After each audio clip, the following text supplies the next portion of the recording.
Russia Ukraine మధ్య ఎంతటి భీకర యుద్ధం జరుగుతుందో చెప్పనక్కర్లేదు. 2022లో ప్రారంభమైన ఈ యుద్ధం ఇప్పటికీ భీకరంగా కొనసాగుతూనే ఉంది.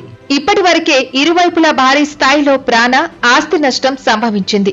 యుద్ధ విరమణకు ఎన్ని ప్రయత్నాలు చేసినా ఇప్పటికీ అది నెరవేరలేదు. ఈ నేపథ్యంలో భారత్ ప్రధాని ఇరు దేశాల పర్యటనలు ప్రపంచ దృష్టిని ఆకర్షించింది. ఇరు దేశాలు యుద్ధాన్ని విరమించి శాంతియుత చర్చలు జరపాలని భారత ప్రధాని ఇరు దేశాల అధ్యక్షులకు విన్నవించారు. ఈ క్రమంలోనే భారత్ కు మిత్రదేశమైన రష్యా అధ్యక్షుడు వ్లాదిమిర్ పుతిన్ తో ప్రధాని నరేంద్ర మోదీ మరోమారు ఫోన్లు మాట్లాడారు. ఇరు దేశాల ద్వైపాక్షిక సంబంధాలతో పాటు ఇటీవలి ముగిసిన ప్రధాని మోదీ ఉక్రెయిన్ పర్యటనపై కూడా చర్చించారు. ఈ విషయాన్ని ప్రధాని మోదీ ఎక్స్ వేదికగా ప్రకటించారు.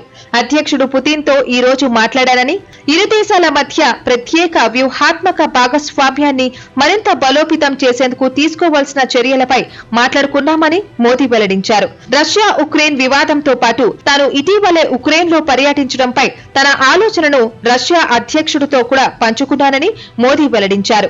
ఈ వివాదాన్ని శాంతియుత, వీలైనంత త్వరగా పరిష్కరించేందుకు భారత్ సంపూర్ణ మద్దతు ఇస్తుందని తాను పునరుద్ఘాటించానని మోదీ వివరించారు.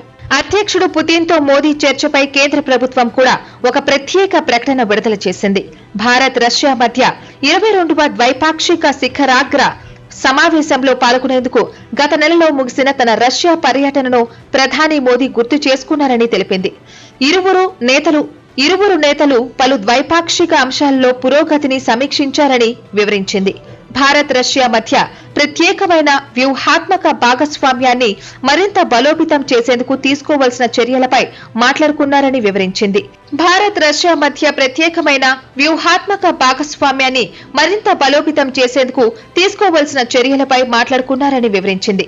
పరస్పర ప్రయోజనకరమైన ప్రాంతీయ, అంతర్జాతీయ సవాళ్లపై అభిప్రాయాలను కూడా పంచుకున్నారని ప్రకటనలో కేంద్రం పేర్కొంది.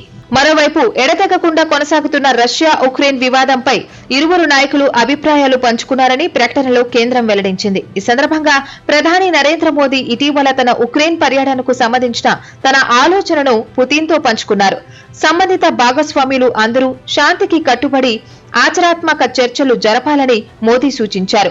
మోదీ ఇటీవలే ఉక్రెయిన్ లో పర్యటించి రష్యాతో వివాదంపై ఉక్రెయిన్ అధ్యక్షుడు జెలెన్స్కీతో చర్చలు జరిపిన విషయం తెలిసిందే. ఈ సందర్భంగా అంతర్జాతీయ చట్టాలకు లోబడి సహకారానికి సంసిద్ధమంటూ ఇరు దేశాధినేతలు అంగీకరించారని ప్రధానమంత్రి కార్యాలయం ప్రకటన విడుదల చేసిన విషయం తెలిసిందే. మోదీ చొరవ పట్ల నేషనల్ మీడియా అభినందనలు సైతం తెలియజేసింది.